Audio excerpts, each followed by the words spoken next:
মসজিদে লাল বাতি জ্বালিয়ে নামাজ পড়তে মানা করা যাবে কিনা? না, মসজিদে যে সালাত পড়তে যাবে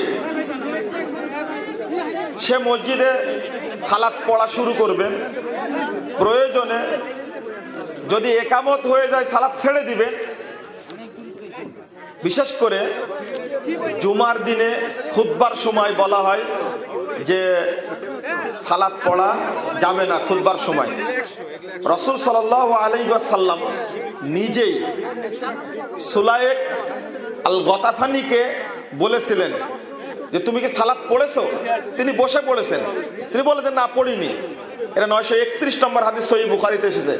আল্লাহ রাসূল বললেন তুমি দাঁড়াও, সালাত পড়ো, সংক্ষেপ করো, সংক্ষেপে 2 রাকাত সালাত আদায় করো। তো খুতবা দেওয়া কালীনও সালাত পড়া যায়, এটা মসজিদের হক, এটা পড়তেই হবে। আমার অন্য আলোচনায় আছে, আপনারা শুনে নেবেন। এই মসজিদে সালাত পড়ার ফজিলত আছে। আমরা অনেক ফজিলত সম্পর্কে সঠিক তথ্যটা জানি না, এটা আমাদের জন্য দুর্ভাগ্য।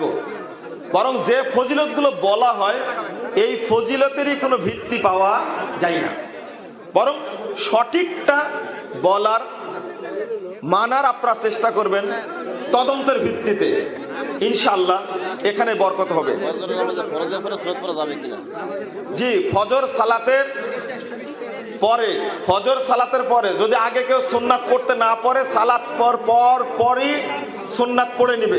এটা হাদিস বর্ণিত হয়েছে আবু দাউদের মধ্যে 847 নম্বর হাদিস।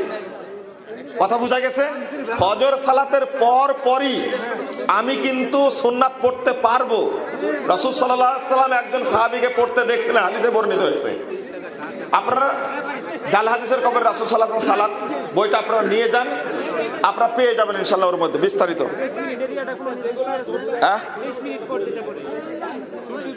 আচ্ছা, যদি কেউ সালাতুল ইশরাক পড়তে চান তাহলে সূর্য উদিত হওয়ার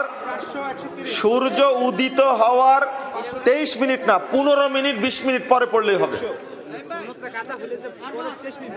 জি, 20 মিনিট পরে পড়বে, 23 মিনিট না, 20 মিনিট 15 মিনিট পরে পড়লেও হবে, কোনো সমস্যা নাই। জাযাকুমুল্লাহ খায়রান।